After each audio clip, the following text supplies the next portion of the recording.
Maxime Gervais, dans ton studio maison, ici même, c'est même un studio de chambre à coucher. C'est assez chambre à coucher. C'est très chambre à coucher. J'aurais peut-être dû enlever les toiles d'araignée. Écoute, on va les couper au montage de toute façon. On est là parce que tu prépares et en fait, tu es tout prêt de sortir ton 4e album. Ouais. Parce que les gens te connaissent beaucoup pour ton côté humoristique au sein des Picbois, mais tu sors ton 4e album qui va s'appeler Chronique Slacker Volume 1. Chronique Slacker Volume 1. D'où c'est quoi ça, un slacker? L'idée, elle vient, c'est que dans tous les albums que j'ai faits, je trouvais que les chansons allaient, même si je les aime beaucoup, les albums, mais je trouvais que les chansons allaient un peu partout. Puis là, je voulais me donner un cadre à respecter, une espèce de, pas une trame narrative nécessairement, là, mais un cadre à respecter. Puis là, je trouvais, OK, Chronique Slacker, volume 1, mais en fait, je voulais raconter l'histoire de moi, gars proche de la trentaine, qui vit dans Hochelaga Maisonneuve, qui enregistre son album dans sa chambre à coucher. En fait, je voulais que tout le processus de création se reflète dans l'album. Fait que ça va être un peu ça qu'on va retrouver. Là. Vraiment un gars qui vit dans Hochelaga puis qui fait des tunes dans sa chambre. Fait quelque chose de plus minimaliste que ce qu'il y a quoi sur le dernier album. Ouais, parce que c'est sûr qu'avec un studio maison comme celui-là, oui, à cette heure, tu peux faire des trucs qui sonnent bien, qui sonnent super bien. Sauf que là, moi, je suis pas un ingénieur de son non plus. Fait que, au bout du compte, j'essayais que ça sonne bien, mais on dirait que ça sonnait comme quelqu'un qui essaye que ça sonne bien. Fait que là, j'ai dit, si je vais carrément dans le son plus low-fi, tu sais, qu'on t'entend la chaise craquer, puis, un son qui est pas parfait. Mais j'étais là, si c'est assumé, je pense que ça passe mieux, tu sais. Puis aussi, les gens, je pense, sont prêts à accepter ça. Puis c'est aussi la musique que tu consommes. Je pense qu'il y a de l'influence aussi. Non, ouais, c'est sûr. Moi, je trippe des trucs comme... Il y a un groupe que j'aime bien qui s'appelle Pavement.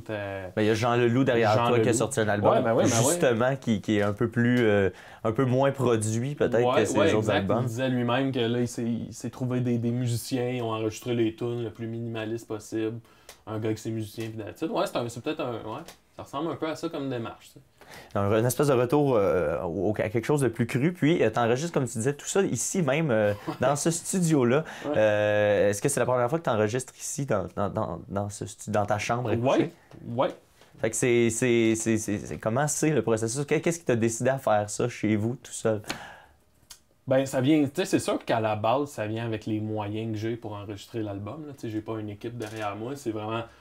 Je suis tout seul, puis en même temps, j'aimais ça comme exercice de... Tu sais, vraiment dans solitude, moi je gosse, puis là j'avais le temps, vu qu'à cette heure j'ai mon petit studio, je peux expérimenter. Fait que tu sais, j'essayais des trucs, ça marche pas, c'est pas grave, je pouvais passer une journée, enregistrer une tune, si elle est bonne, on la garde, sinon c'est pas grave.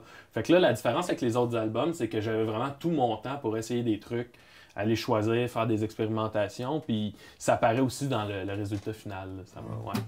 Ah, je peux faire ce que je veux dans mon studio maison. Je peux dire de la merde dans mon studio maison. Personne dit quoi faire dans mon studio maison. C'est moi le capitaine dans mon studio maison. Je jouerai rien à personne dans mon studio maison. Je peux te traiter de conne dans mon. Puis de quoi ça va parler, les thématiques? On sait que tes textes prennent beaucoup de place dans tes albums, c'est quelque chose qui est très important. Il y a beaucoup de paroles, beaucoup.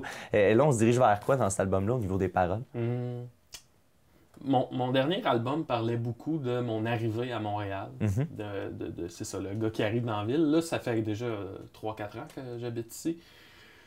Fait que ça parle beaucoup plus c'est ça, là, à cette heure, la place que je me suis trouvé dans Montréal. Fait que, justement, tantôt, je disais, ben, c'est l'histoire d'un gars qui habite dans Hochelaga. Ben, tu sais, il y a beaucoup d'Hochelaga Maisonneuve dans l'album, des gens que j'ai rencontrés, des amis que je me suis fait à Montréal.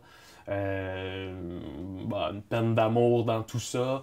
Je me suis permis aussi, j'imagine, vu que ça vient avec de la solitude comme processus, je me suis permis d'aller plus loin dans mes... dans mes émotions, disons, d'aller plus en profondeur dans les émotions que je vivais. Puis ça, c'est pas quelque chose qu'on retrouvait nécessairement sur les autres albums. Puis, est-ce que la région, est-ce qu'on se retrouve encore, est-ce qu'il y a encore une couleur de région dans ton album? Oui. Valleyfield est mentionné à quelques reprises dans l'album. Mais tu sais, ça, on peut pas... Tu sais, c'est de là que je viens, puis ça reste... Ça reste moi. Encore en fin de semaine, je suis allé faire un tour à Valleyfield, là, puis je me promenais dans les rues, puis je me disais à quel point que j'aurais beau aller vivre 20 ans au Tibet, mais il n'y a rien qui va plus me ressembler que la rue du marché pour se rendre à BO. Ça pourra jamais changer. Ça. Ben Maxime, on va garder ça à l'œil et puis bonne chance pour la sortie de ton album. Merci mon gars.